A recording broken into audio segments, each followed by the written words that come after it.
Shalom, all praises to Yahweh, Bashem Yahushai, double honors to the apostles and the elders, great Millstone, Shalom to the elect, Bashem Rachak. My name is Jacobo from Plaintables Camp. It's the apostles review of the apostles video. Let's listen in. Some shorts and the Metreon. And Apostle Torah stopped while he was speaking and said, "Hey, brother, you want me to get you a coat?" He said, No, I'm good. So, the angels are definitely out there, but they don't normally manifest themselves like that. But we are coming down to the wire, to the end, where they're, us being able to see them. Like, in other words, if the Lord was to open up our eyes, like Elijah, either Elijah or Elisha prayed to the Lord that the young man's eyes be open, and the young man saw all of the angels, and he was like amazed. Because there'd be more with us than be with them. But the thing is that the ones that are with us, they're not really seen like that. But every once in a while, the Lord allows them to pop up, and show up, just because He wants to, because He is the Most High, That's the bottom line. So this is that is the spirit. Should have been angel of King Manasseh, right? And to be honest, when I saw it, I didn't think that didn't come to mind, but the apostle and a few other brothers out there thought the same thing, that he looked like King Manasseh, and the King Manasseh, and he did used to wear his mitre like that, It was a certain way that he wore it, a certain way that High Priest Ariel would wear his mitre. Everybody had their style of wrapping their mitre, a certain way, it was all the same, but it was kind of a little different depending on who it was. Okay, so it was Elisha, Tuada, brother. All right, so what brought about this, the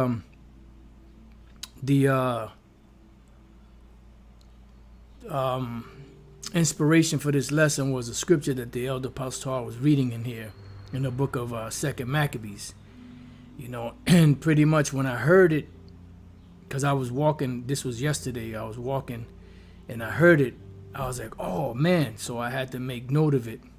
So I wrote it down, or I actually went to my phone and went to the actual scripture and, made sure I highlighted it so I could share it with you brothers and few sisters, because these devils don't stand a chance, and it was heavy because it was right within that chapter, and I got it, I'm going to go to it eventually, but I want to hit another point first, because see, these devils, you have to understand that we're in 2024, the hopeful year of Jacob's trouble.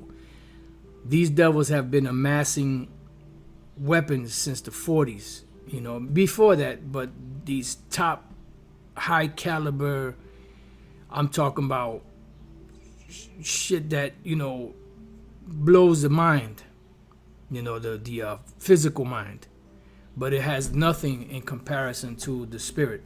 Like in the movie, those you brothers that seen the movie Eraser, you saw that gun, that weapon that they had. It could see through walls, it could see through, through buildings, and it could spot where the person was at and take them out. So they got stuff that's far beyond, that's child's play in comparison to the shit that they really have. But the shit that they really have is no match for the chariots. Let me see. I was there, Apostle Wa'akim, on the other side under the leadership of Elder Mawatazak, and he was very, very intimidating. All right, yeah, well, hey, Barakatay, how about Shem outside? The brother was out there. Yeah, that's beautiful. See, that's a witness. But these devils, man, they don't stand a chance. Their weaponry is even though it's a high standard for this time and for a time that ever was, but it's nothing in comparison to what the Lord got. Now there were these two, I believe they were either Air Force pilots or Navy pilots. They were ex-pilots, and they spoke about these chariots. And they said that the technology that the chariots possess is 100 to 1,000 years more advanced than any weapon that Esau has. So if that's the case, you devils are in trouble. You know, because you have shit, you can cut people down, you can shoot people down from drones. You can have 50 people in the field, and they'll all scatter, and those drones will get them off, you know, in one shot. But when the chariots come, you ain't going to be able to deal with them. There was a video, a NASA video, where they showed a chariot coming into view, and that he was kind of like slowing down, seems like. And then all of a sudden you see him shoot back the other way, right? And all of a sudden you see a bright beam, or you see a bright light flash, and then you see the laser coming way later. And those lasers are they travel at the speed of sound or speed of light or whatever the case may be. And by the time they even thought to push the button, the chariot was gone. When they pushed the button, the light flashed. That was when it got shot, and then after you see the laser beam come out. So as fast as the laser beams are, that shit was moving in slow motion in comparison to how fast the chariots are. Remember, the scripture said that the chariots move like lightning. All right. Brother said, I had a dream of Elder Muwadazak and Elder Barak. They were wearing all white in a white room, and both were blowing a ram's horn at the same time. Hey, Barakatay, how about your Shai? Yeah. You know, you look up Matthew 18:10, talks about the angels, our guardian angels. Matthew 18:10, take heed that ye despise not one of these little ones, the little ones that are Israelites that are born again. For I say unto you that in heaven their angels do always behold the face of my Father which is in heaven. All right, so our angels are in direct contact with the Most High and Yahweh Shai. So we are under that divine protection. No matter what, in life or death, we are under that divine protection. Yeah. You know, that's beautiful. That's beautiful. Hey, you know, you got men of the Lord out there, man. You know, we all hoping to make it, my brother. All right, so let's get to it. This is Acts 17:31. I want to start off with this this scripture here because it's important, because Yahushua was on the scene 2,000 years ago. He did a very important work, a very important and great sacrifice to show his love for us. And, you know, he went through the humiliation so that we can be joint heirs with him, because the kingdom was already his. But we couldn't partake in that kingdom unless he did what he did. So he put himself aside for us so that we can be partakers with him, so he wouldn't be alone in the kingdom ruling.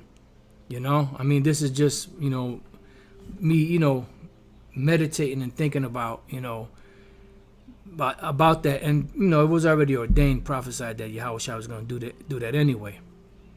You know, so the next step after that, humiliation, crucifying and all of that, he's sitting on the right hand of the Most High, right, until the Lord make his enemies his footstool, according to prophecy. Right. Now this is Isaiah 41:15.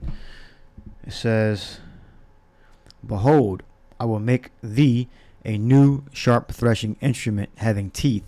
Thou shalt thresh the mountains and beat them small, and shall make the hills as chaff. So who's going to be a new sharp threshing instrument having teeth? The elect of Israel.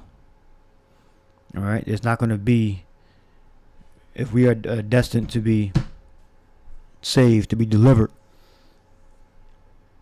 there's nothing that will be able to stand up against us after we're tempted, and which is a test, and pass that test. It's going to be impossible to defeat any Israelite that is of the elect. So his next step is he's waiting to come down here to take vengeance on his enemies and to reclaim his throne and to reclaim the elect of the nation of Israel. All right? So he's ready to do battle. The angels are ready to do battle. They just got to be given the word by Yahweh to do it. So Acts 17:31, because he has appointed a day, meaning the Most High, in the which he will judge the world in righteousness. See, so the Lord Yahweh is going to judge this world in righteousness. You know, there's a particular day. That's why it says in Romans, the 9th chapter, it says, what if the Most High, willing to make his power known, endured with much long suffering the vessels of wrath fitted to destruction? Because these devils they're vessels of destruction, but the Lord has to, you know, keep himself from smashing this devil, doing the Hulk smash on their ass, because he's bound by his word. This is what it means that he puts his law, you know, his word above his name. He's not going to break his word, not even for his great name's sake. So if it says his word is above his name, what is his name? Anyways, so in the which he will judge the world in righteousness, because this is going to be a righteous judging, because when Yahushua comes back, Yahushua is coming to put down all rule, because the landlords of this earth have not done a good job. They're pretty much, you could say, slumlords. That's why the earth is in the disarray that it is. It's all fucked up. So they have to be put down, beginning with Esau. That's why when Yahushua comes back, the main person on his itinerary to destroy is Esau. You know, and their militaries, and then the other nations too, because they're in bed with this devil, but they are the head honcho right now on the planet. It says, in the which he will judge the world in righteousness by that man whom he hath ordained. So Yahushua was already ordained. See, all of this, what we're witnessing now, was already, you know, pre-planned before the world even began, before the world was even in the process of being made. You know, so we're witnessing the plans or the blueprint of the Most High Yahweh being played out. All right, and we're at the end of the movie. We're almost at the point where the credits are about to start rolling. Whereof he hath given assurance unto all men, meaning Israelite men, and that he hath raised them from the dead. So he raised the Yahushua from the dead, and that was the stamp of approval that this same man that went through this sacrifice, did all of this, he's going to be the same one to come back and restore all things and take down this devil. That's why one of his titles is what? King of Kings and Lord of Lords, because he's coming down to take all of the crowns from all these different kings. In other words, when he destroys them, their rule will be up, and everything will be transferred or translated to him. All right? Now, we go to Isaiah 54:17. No weapon that is formed against thee shall prosper. And that means no weapon. So this is speaking about us. So if no weapon is going to prosper against us, and Yahushua is the son of the Most High, what weapon is going to prosper against him? None. So he's in the same stead. So there's nothing that these devils have. So y'all see in the builder, right? There's nothing that these devils have that can come close to anything that Yahushua or the angels have. The word for weapon is kaliyah, article, vessel, implement, utensil, implement of hunting or war.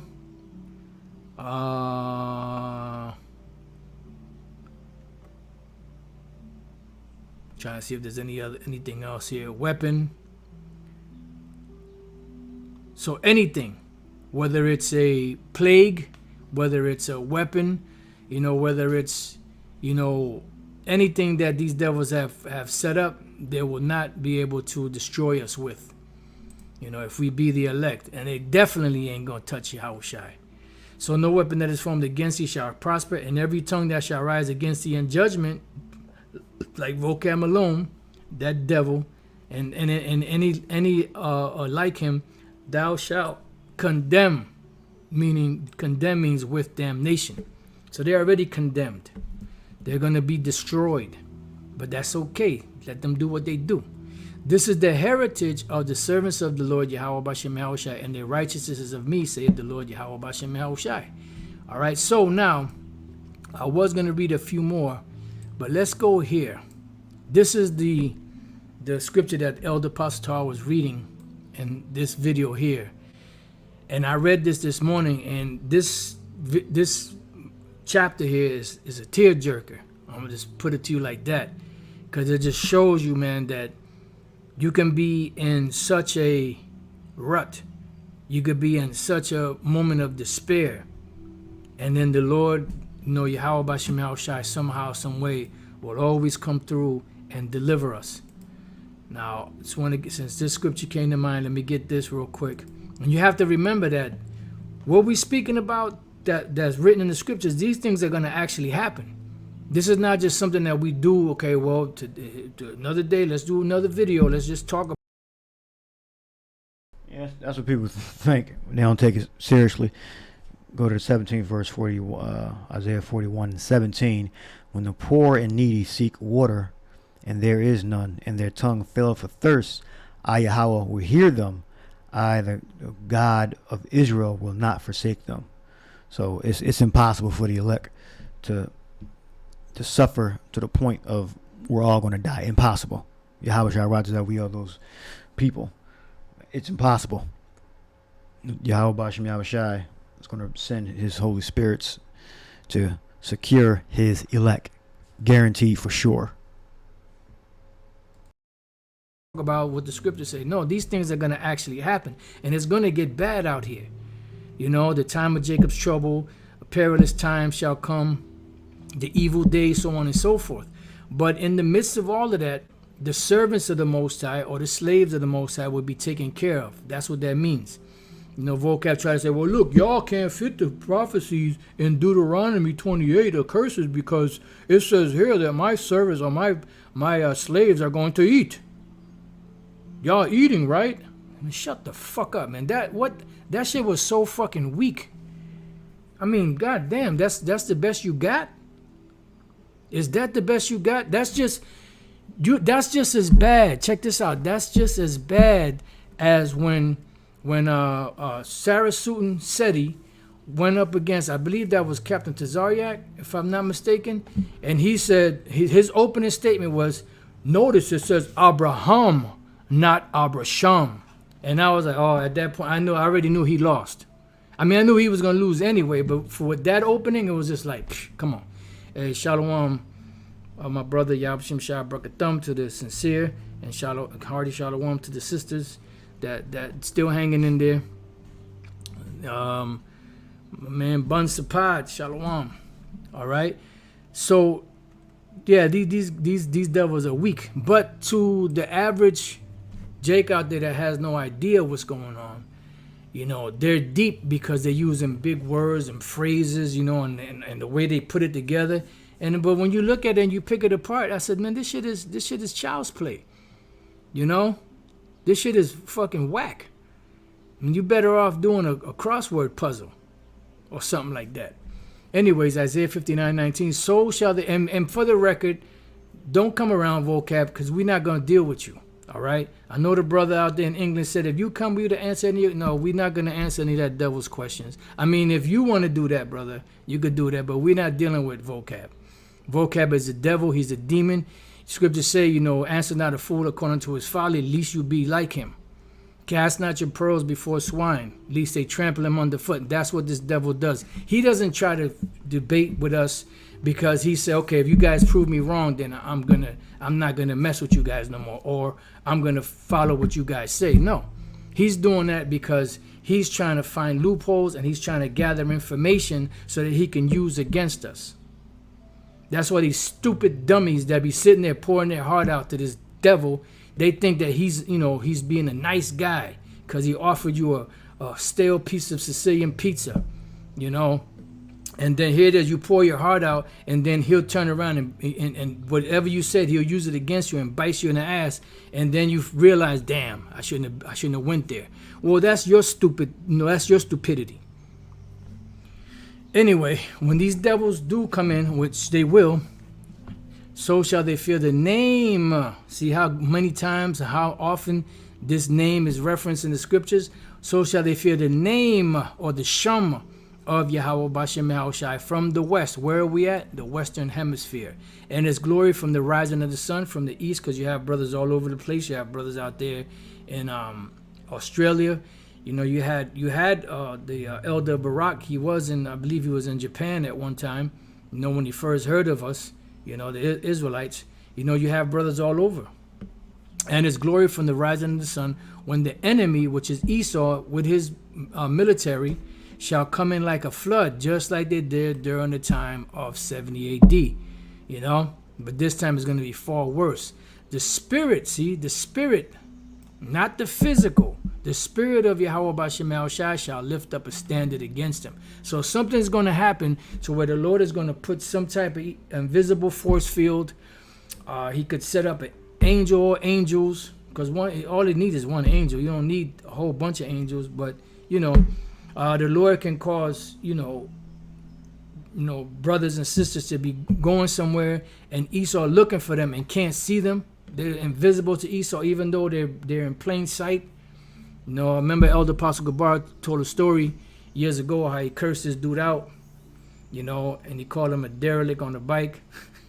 And then I guess the guy was, you know, looking for him, you know, because, you know, he had a gun. He was looking for him, but the guy drove past the apostle like 2 or 3 times and didn't even see him. And the apostle was walking right there, right in his face. And he couldn't even see him. You know, so the Lord can cause something like that for people just to have blinders on where they can't see you. So we don't know how it's going to happen. You know, we don't know if the Lord's going to do the same thing, bring chariots down, get between Esau's military and us. We don't know how it's going to go down, but we know that the Lord is going to find or do some type of spiritual intervention, divine intervention, as they say. All right. Now let's go back. Cause like I said, when you read this chapter, man, this chapter is a tearjerker, man. I'll leave the video in the description box. He's at 22 minutes 33 seconds, so you can finish watching his video. Now I'm gonna leave you with this: 1 Corinthians 6:2. It says, "Do ye not know?" This is KJV. "That the saints shall judge the world." The saints are the Israelites and the men. "And if the world shall be judged by you, are you not worthy to judge the smallest matters?" Because we are the angels that were put as terrestrial beings. 1 Corinthians 6:3, "Know ye not that we shall judge angels?" Meaning we're going to be able to call angels for help. I read before, when a poor and needy are thirsty, we're not going to be forgotten. "Know ye not that we shall judge angels? How much more things that pertain to this life?" So it is impossible for the Lord's elect to be destitute and forsaken. It is impossible. Now we know that guys like Vocab Malone, he's got the spirit of a scoffer on him. He's not an honest dude. He's full of anger and hate, and he says that about us, or something along those lines. But he's full of anger and hate, and he can't prove his point by the scriptures. He just goes on that plantation Christianity, which is a racist ideology, which he'll never admit. All right, talk about the Bible and slavery. Well, we do a lesson on that, and go into the persecution of the real Israelites in slavery, North Central South America, the New World. We are the Israelites, and we have other Israelites scattered in all the other nations around the whole earth. So I'll leave that there. And we look up judge. We shall judge. Crino, a good definition is to rule or govern, to preside over with power of giving judicial decisions, because it was the prerogative of the king and rulers to pass judgment.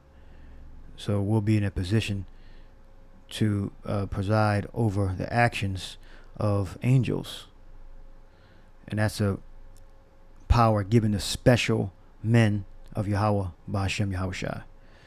So that's pretty much the best definition for in this context. I'll read the verse again.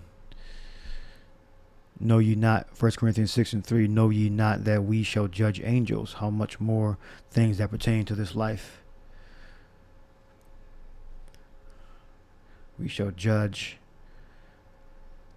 It says to preside over with power, giving judicial decisions.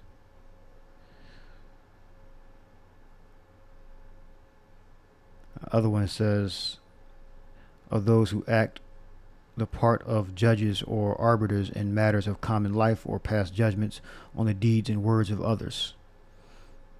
All right, so look up G2919. The root word is krino. All right. So angels are perfect. So we're not judging whether they're good or bad or evil or anything like that. We're making decisions on what they're going to do. To preside over with power of giving decisions. It says judicial decisions. We're sticking to the context here because it was prerogative of kings and rulers to pass judgment. All right, so we're going to preside over spirits and make decisions on which way they're going to go. All right, so I hope you're edified. Shalom.